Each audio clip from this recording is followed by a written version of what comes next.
প্রিয় শিক্ষার্থীরা, আজকে আমি তোমাদের এইচএস সেকেন্ড ইয়ারের অ্যাডভান্স বেঙ্গলির দিবাদ্বীপ্রহরী গল্পটির বিষয়ে আলোচনা করব।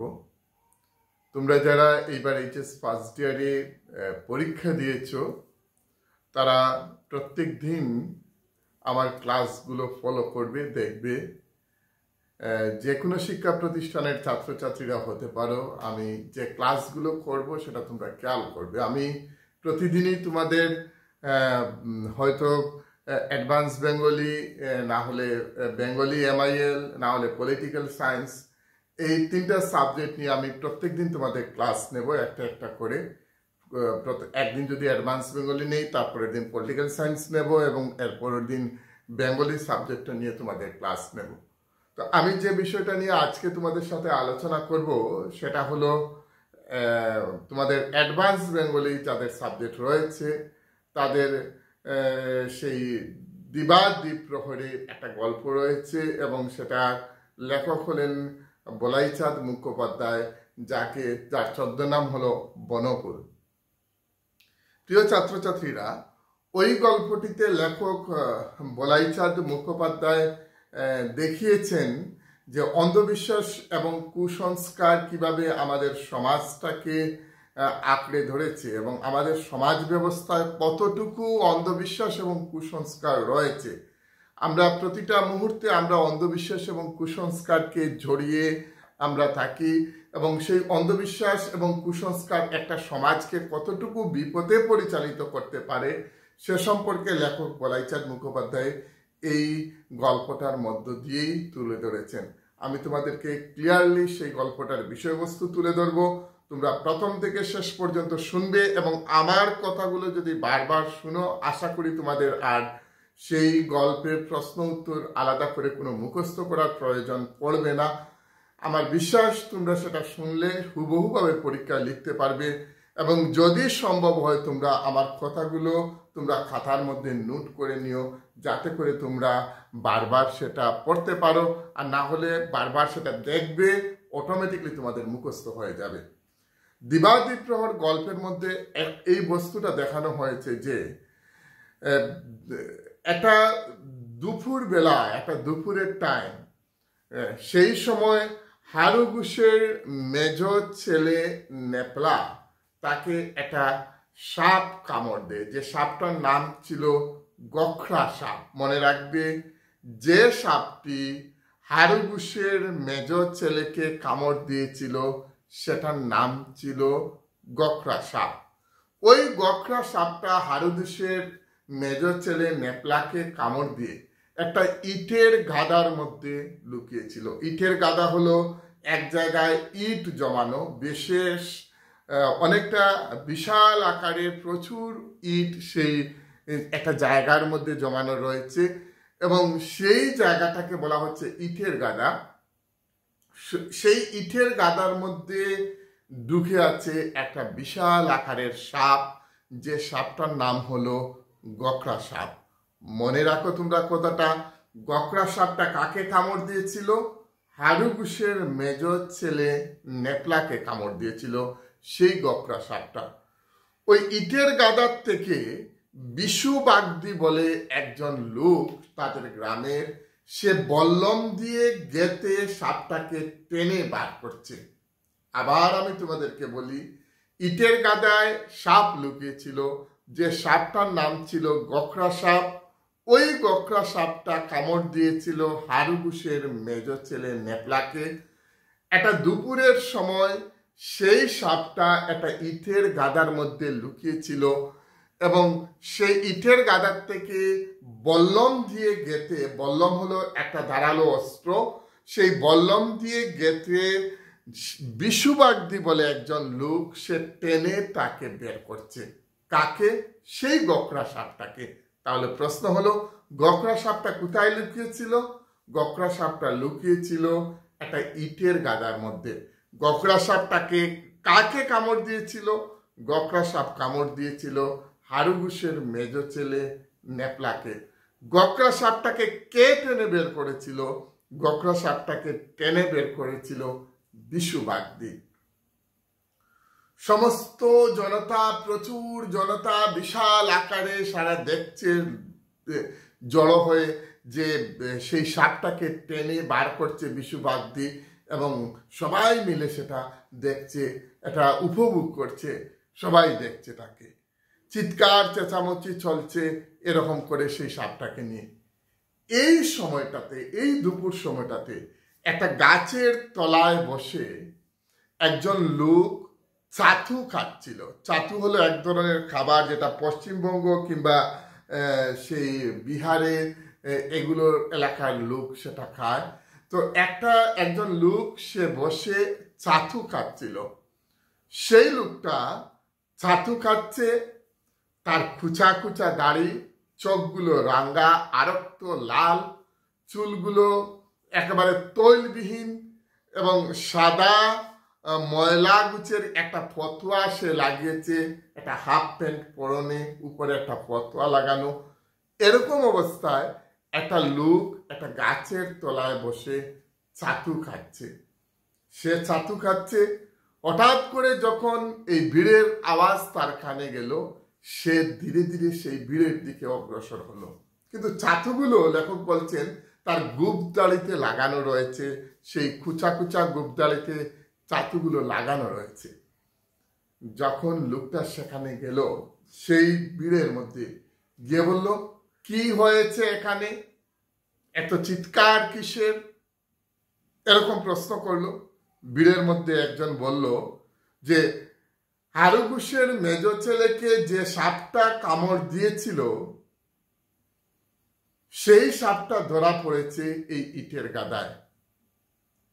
তখন প্রশ্ন আসলো যে এখন ওই লোকটা বলল, ওই ছেলেটা এখন কোথায় আছে? এই লোকটা, ভিড়ের মধ্যে একজন লোক বলল যে সে বাড়িতেই আছে, এবং ডাক্তার কেটে কুটে ঔষধ লাগিয়ে দিয়েছে, বেদে পা বেদে কেটে কুটে ঔষধ লাগিয়ে দিয়েছে এক ডাক্তার। অর্থাৎ সাপ যদি কামড় মারে কাউকে, তাহলে যে জায়গায় সে কামড় মারবে তার উপরে বেঁধে দিতে হয়, যাতে করে বিষ উপর দিকে না উঠে। ডাক্তার ঠিক পদ্ধতিতে নেপলার পা বেঁধে দিয়েছে এবং কেটে কুটে ঔষধ লাগিয়ে দিয়েছে। পাগল লোকটা তখন বলল, ডাক্তারিতে কিচ্ছু হবে না, ডাক্তারিতে কিচ্ছু হবে না বলে এরকম বুড়ো আঙ্গুল দেখাচ্ছে। ডাক্তারিতে কিচ্ছু হবে না, ডাক্তারিতে কিচ্ছু হবে না বলে বুড়ো আঙ্গুল দেখাচ্ছে। ভিড়ের মধ্যেকার সেই লোকটা বলল, যদি নাই হয় তবে উপায় কি? সাপ তো কামড় দিয়েছে, ডাক্তার কেটে কুটে ঔষধ লাগিয়ে দিয়েছে নেপলাকে, যদি নাই হয় তবে উপায় আর কি? তখন সেই পাগল লোকটা বলল, উপায় আছে, আলবত উপায় আছে, মন্ত্র পড়ব আর উঠে দাঁড়াবে। সমস্ত গ্রাম জুড়ে, সমস্ত জায়গায় রটিয়ে গেল, একজন মস্ত গুণী উঝা এসেছেন। খেয়াল করবে ছাত্রছাত্রীরা, ওই লোকটি সে বলেনি সে উঝা, সে শুধু বলল ডাক্তারিতে কিচ্ছু হবে না, ডাক্তারিতে কিচ্ছু হবে না, মন্ত্র পড়ব আর উঠে দাঁড়াবে। আর সমস্ত গ্রামে রটে গেল যে একজন মস্ত বড় গুণী উঝা এসেছেন। হারু ঘোষকে খবর দেওয়া হলো। খবর পেয়ে হারু ঘোষ করলেন কি, সুকাহত হারু ঘোষ তার সর্পাহত সেই ছেলে নেপলাকে নিয়ে দুপুর রৌদ্রে এখানে এসে উপস্থিত হলেন, যেখানে সাপটাকে গেঁথে, বল্লম দিয়ে গেঁথে টেনে বের করা হচ্ছে, সেই জায়গায় তিনি নেপলাকে নিয়ে আসলেন। তখন পাগলটি বলল বিশু বাগদিকে উদ্দেশ্য করে, বলো বিশু বাগদিকে।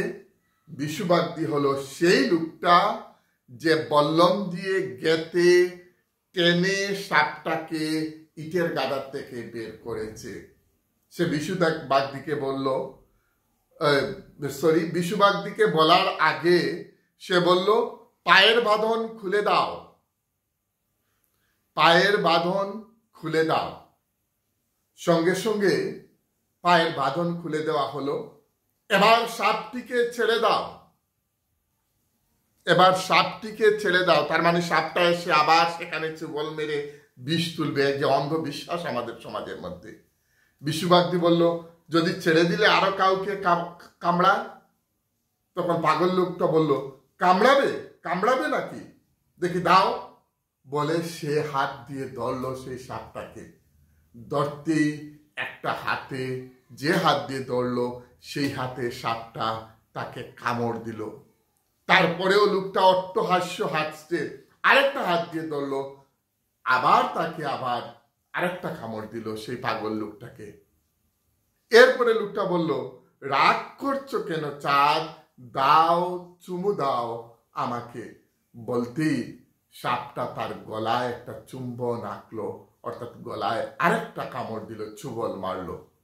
সঙ্গে সঙ্গে সেই পাগলটির দেহ মাটিতে পড়ে গেল, সে মারা গেল। আর ওইদিকে নেপলার পায়ের বাঁধন খুলে দেওয়া হয়েছিল, যার ফলে যে ডাক্তার বিষটাকে যে জায়গায় আটকে রেখেছিল, সঙ্গে সঙ্গে বিষটা উপরে উঠে যায়, মাথায় উঠে যায়, আরেকটা জায়গায় নেপলার ডেড বডি, মৃতদেহ পড়ে রয়। গল্পের শেষে লেখক বলছেন, দেখিতে দেখিতে জনতা বিচ্ছিন্ন হয়ে গেল, সবাই ভাবলো এটা কি, এটা কি, এ কি হলো, এ কি হলো। তখন একজন পুলিশের লোক দারোগা বাবু আসলেন, এসে ভালো করে পাগলটাকে দেখলেন, বললেন, একেই তো আমরা খুঁজছিলাম। যে লোকটার ছেলে মারা গেল হারুঘোষ, তিনি বললেন, বলুন তো এই লোকটাকে। দারোগা বাবু বললেন, পাগল গারদ থেকে পালিয়ে আসা একজন পাগল। এ আর কেউ নয়, পাগল গারদ থেকে পালিয়ে আসা একজন পাগল। একে ধরার জন্য চারিদিকে আমরা ফটো পাঠিয়েছি, হুলিয়া পাঠিয়েছি, সব দিকে ফটো পাঠিয়েছি, ও একজন পাগল। বিশুবাগদি তখন কি বলেছিল জানো? বিশুবাগদি বলেছিল, পাগল নয় কে, আমরা সবাই পাগল, আমরা সবাই পাগল। আমরা যদি পাগল না হতাম, তাহলে একটা অপরিচিত আগন্তুক লোকের কথায় ওই ডাক্তার যে ঔষধ লাগিয়ে দিয়েছে, যে বাঁধন দিয়ে দিয়েছে, সেটা খোলার কোনো প্রয়োজন ছিল না। আমরা সব সময় ওই ভুলটা করে থাকি বন্ধুরা, ছাত্রছাত্রীরা, যে আমরা অসুস্থ হলে ডাক্তারের কাছে যাই না। আমরা এখনো সেই জল পোড়া, তেল পোড়া, এগুলোর উপর বিশ্বাস করে আমরা চলি, যার দরুন আজও অনেক নারীর, অনেক বাচ্চার, অনেক মানুষের, অনেক পুরুষের মৃত্যু হচ্ছে, যারা এখন পর্যন্ত সেই অন্ধবিশ্বাস এবং কুসংস্কারকে আচ্ছন্ন করে রয়ে আছে। ওই সংক্ষেপে এই গল্পটা এখানেই শেষ। অর্থাৎ ওই গল্পের মধ্যে বোঝানো হলো যে অন্ধবিশ্বাস এবং কুসংস্কার কিভাবে আমাদের সমাজটাকে ধীরে ধীরে ধ্বংস করছে। তাহলে এখানে অনেক কিছু আমরা পেয়ে গেলাম। পাগল লোকটাকে, ওই যে যাকে বলা হয়েছে সে উজা, মস্তগুনি উজা, সে আর কিছু নয়, সে পাগল গারদ থেকে পালিয়ে আসা একজন পাগল। তার চেহারাটা কিরকম?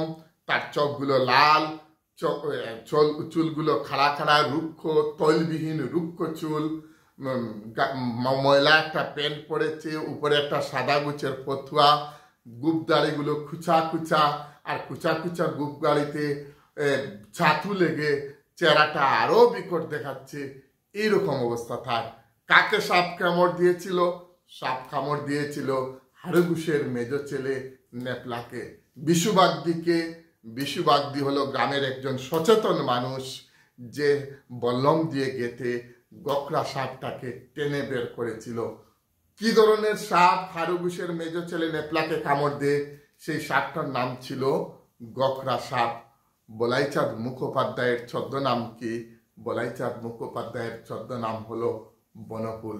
তোমাদের পরীক্ষায় এরকম প্রশ্ন থাকে যে দ্বীপ্রহরে গল্পের মধ্যে বলাইচাঁদ মুখোপাধ্যায় অন্ধবিশ্বাস এবং কুসংস্কারকে কিভাবে তুলে ধরেছেন, তা তোমার নিজের ভাষায় আলোচনা করো। আমি যে কথাগুলো বললাম সেই কথাগুলো তোমরা শুনবে। আশা করি তোমাদের এই চ্যাপ্টারটা হয়ে গেছে। তোমরা ভালোভাবে পড়ো, বারবার শুনো, নিজেরা খাতার মধ্যে নোট করো। ফার্স্ট ইয়ারের মতো সেকেন্ড ইয়ারে পড়লে ভালো রেজাল্ট করতে পারবে না। সেকেন্ড ইয়ারে তোমাকে ভালোভাবে পড়তে হবে, ভালোভাবে ক্লাস করতে হবে, ঠিকঠাক মতো পড়তে হবে। কারণ সেকেন্ড ইয়ারের পরীক্ষার রেজাল্টটাই হলো তোমার জীবনের সবচেয়ে মূল্যবান রেজাল্ট। আমি এরকমভাবে প্রত্যেক দিনই তোমাদের বাংলা, অ্যাডভান্স বেঙ্গলি এবং পলিটিক্যাল সায়েন্স এই তিনটা সাবজেক্টের বিষয় নিয়ে প্রত্যেক দিন কন্টিনিউ আলোচনা করব। মাসের পর মাস, দিনের পর দিন আলোচনা করেই চলবো। তোমরা শুনবে, শিখবে, ক্লাসের মধ্যে বোঝানো হবে। যা বুঝালাম সেগুলো আবারও হয়তো ক্লাসে বোঝানো হবে। এই বলে আজ এখানে শেষ করছি। তোমরা ভালো থেকো, ভালোভাবে পড়াশোনা করো, তোমাদের উজ্জ্বল ভবিষ্যৎ কামনা করছি।